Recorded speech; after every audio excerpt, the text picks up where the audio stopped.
அல்லாஹ் அதைத்தான் சொல்கிறான், ஒன்றை நீங்கள் வெறுப்பீர்கள், ஆனால் அது உங்களுக்கு சிறந்ததாக அமையும்.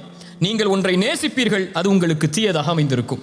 வல்லாஹு யஅலம் வ அன்தும் லா தஅலமூன். அல்லாஹ் தான் அறிந்தவன், நீங்கள் அறியாதவர்கள்.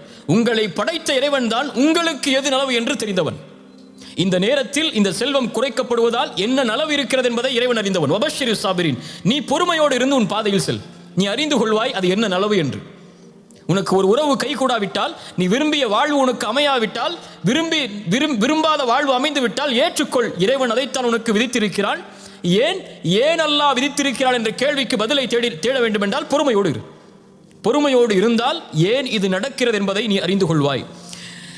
அல்லாஹ்வுடைய தூதர் ஸல்லல்லாஹு அலைஹி வஸல்லம் அவர்கள் உம்மு ஸலமா ரலியல்லாஹு அன்ஹா அவர்களுடைய கணவன் அபூ ஸலமா மரணித்ததற்கு பிறகு ஒரு செய்தியை சொல்லி அனுப்புகிறார்கள். உம்மு ஸலமாவிற்கு சொல்லுங்கள் ரலியல்லாஹு அன்ஹா, ஒரு முஸ்லிம் சோதிக்கப்பட்டால் அவன் சொல்லட்டும், அல்லாஹ் ரப்புல் ஆலமீன் நாடியதுதான் நடந்திருக்கிறது. இன்னா லில்லாஹி வ இன்னா இலைஹி ராஜிஊன்.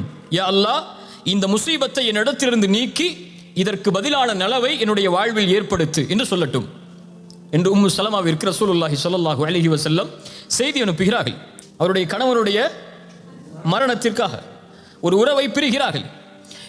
என்ன சொல்கிறார்கள்? யா அல்லாஹ், எனக்கு சிறந்ததை கொடு என்று கேட்க சொல்கிறார்கள். உம்மு ஸலமா அறிவாளி, உடனே சொன்னார்கள், அபூ ஸலமாவை விட சிறந்த கணவரை அல்லாஹ் எனக்கு கொடுப்பாடா என்று. என்ன கேட்டார்கள்? அபூ ஸலமாவை விட சிறந்த கணவரை இறைவனுக்கு கொடுக்க முடியுமா என்று. அல்லாஹ் ரப்புல் ஆலமீன் அந்த கேள்விக்கு பதிலாக அல்லாஹ்வுடைய ரசூலை கொடுத்தான். ரசூலை விட அபூ ஸலமா பெரியவர் அல்ல, சிறந்தவராக இருக்கவும் முடியாது. ரசூலுல்லாஹி ஸல்லல்லாஹு அலைஹி வஸல்லம் அவர்களை அல்லாஹ் ரப்புல் ஆலமீன் திருமணம் முடித்து கொடுத்தான். இந்த உலக வாழ்வு இப்படித்தான். ஃபஇன்ன மஅல் உஸ்ரி யுஸ்ரன், இன்ன மஅல் உஸ்ரி யுஸ்ரா. சிரமத்தோடு இன்பம் என்பதும் சேர்ந்து வரும், சிரமத்தோடு இன்பம் என்பதும் சேர்ந்து வரும். இப்னு அப்பாஸ் சொன்னார்கள் ரலியல்லாஹு அன்ஹு, இந்த வசனத்திற்கு விளக்கமாக சூரத்து ஷரஹ்ல வரக்கூடிய இந்த வசனத்திற்கு அல்லாஹ் ரப்புல் ஆலமீன் பஅத் என்ற வார்த்தையை பயன்படுத்தவில்லை, மஅ என்ற வார்த்தையை அல்லாஹ் பயன்படுத்தி இருக்கிறான். அல்ஹம்துலில்லாஹ். பஅத் என்றால் சிரமத்திற்கு பிறகு இன்பம் வரும். ஆனால் அல்லாஹ் சொல்லுவது சிரமத்தோடு இன்பம் வரும். சிரமம் வந்தால் அதன் தொடர்ச்சி அடுத்து இன்பம் தான். நீ பொறுமையாக சகிக்க வேண்டியது அந்த சிரமத்தை தான். இருள் இருக்கிறது என்றால் நீ கழிக்க வேண்டியது அந்த இருளைத்தான்.